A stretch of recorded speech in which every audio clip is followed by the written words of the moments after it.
Conte. Victor, man, how are you? I've been wanting an interview for a long time. Obviously, every time something happens in the sport, your name gets brought up and people kind of go towards you for the information, right? You had a stance on the Phentermine. Can you explain to me what Phentermine does for an athlete? It's called Phentermine. Phentermine. It's from the family of amphetamines. Very powerful. Like methamphetamine? Like methamphetamine, yes. Okay. And there's some very dangerous things that can happen. It increases your heart rate. It gives you an advantage because now it pumps blood throughout your system more quickly. It's also a central nervous system stimulant, so it's going to enhance reaction time. But it is dangerous. It is dangerous, and it really helps in terms of weight loss as well. So it's something that I was given to NFL players back in the Balco days. Some of the Oakland Raiders, I had them. What's called Adipex P is the brand name. But Phentermine is something that is definitely a performance-enhancing drug. Some have claimed it's not, but it most certainly is. You know, I try to defend you as much as I can, but I'm not like the... If you own anything and you try to fight Devin Haney, guess what? Chances is you're going to get busted because we got Victor Conte on our team. And that's exactly what I mean. Like, you know, people like to say, oh, but Victor Conte has whatever has, but no athlete that I know of has popped while on SNAC, right? No athlete that is taking SNAC has ever popped. The only indiscretion would be Willie Monroe, and I remember you coming out and saying, and he's saying that he bought There's been a couple. Andre Berto, I hadn't seen him for at least 6 months because he went from SNAC down to Los Angeles. He was training at the 10 Goosen Gym and he popped his bicep.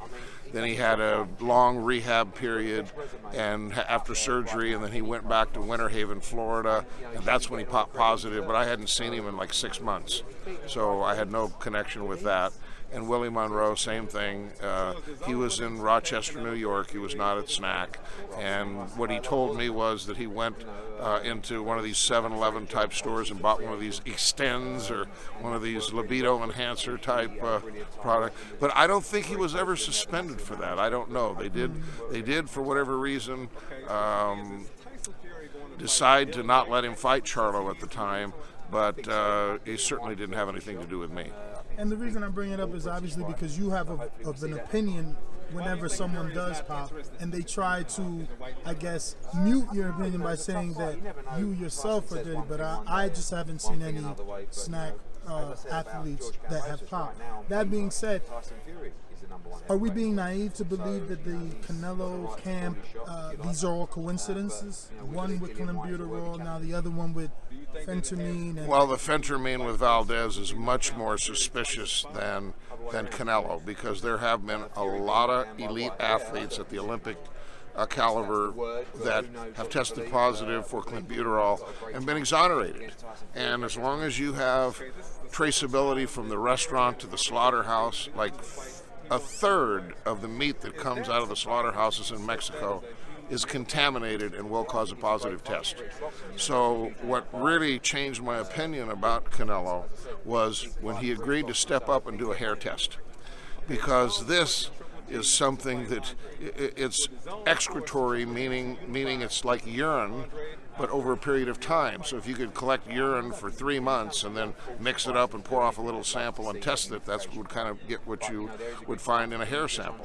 So when it came back that it was consistent with contaminated meat and not with intent to cheat, that really, and he also, to mitigate things, got the receipts from the restaurant and traceability back to the slaughterhouse.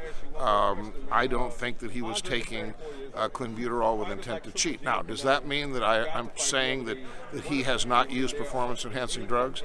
That's not what I'm saying, because there are things that he could do that would fly under the radar, so to speak, give you a competitive advantage, and be undetectable. Wow.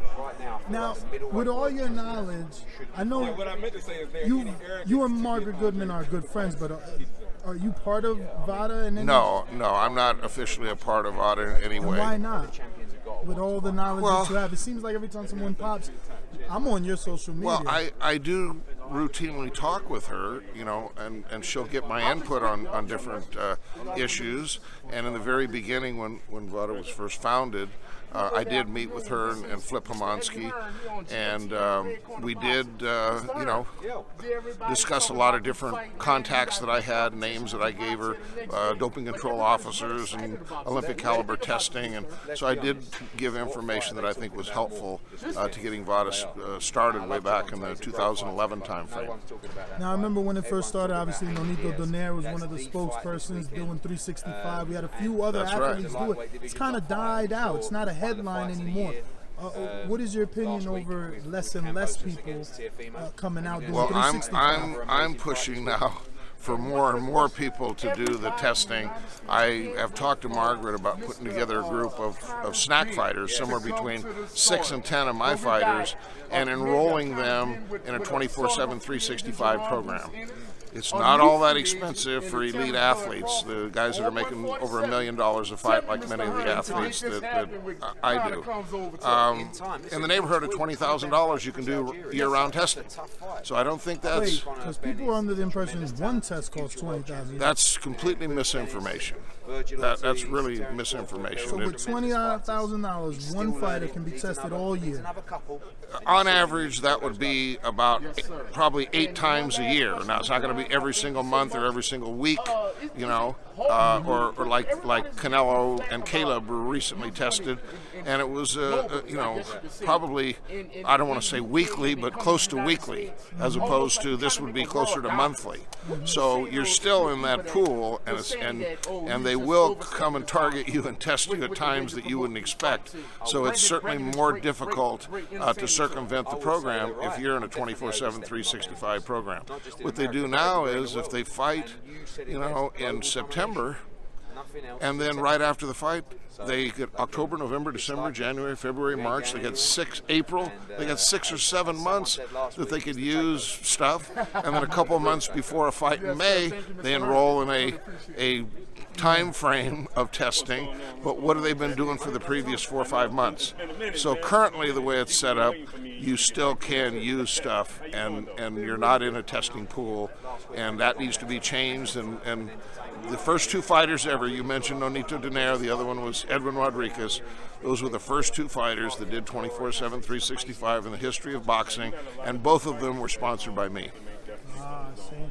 So what's it going to take to get outside funding? Like who's your ideal person or entity that could come in and supplement the finances for this? It's got to be somebody that's bringing federal dollars, because you've got state commissions that all have different sets of rules and regulations, and even though VADA does very consistent testing, and they've got one set of rules and they test for all prohibited substances at all times, then you go to one commission like B.J. Saunders against Boo Boo Andrade, and they stripped him of his title and his $2.3 million purse, and the Massachusetts Commission upheld those results.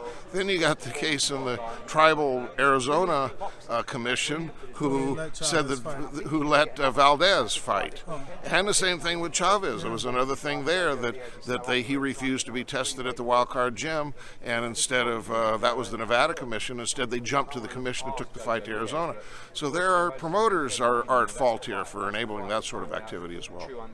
Well, Victor, man, I appreciate your time. Thank you so much, and hope to interview you next time. If you want to give out any social media or anybody can get your SNAC products, please. People can follow the SNAC fighters. They just go to snac.com, SNAC.com. All right, thank you so much.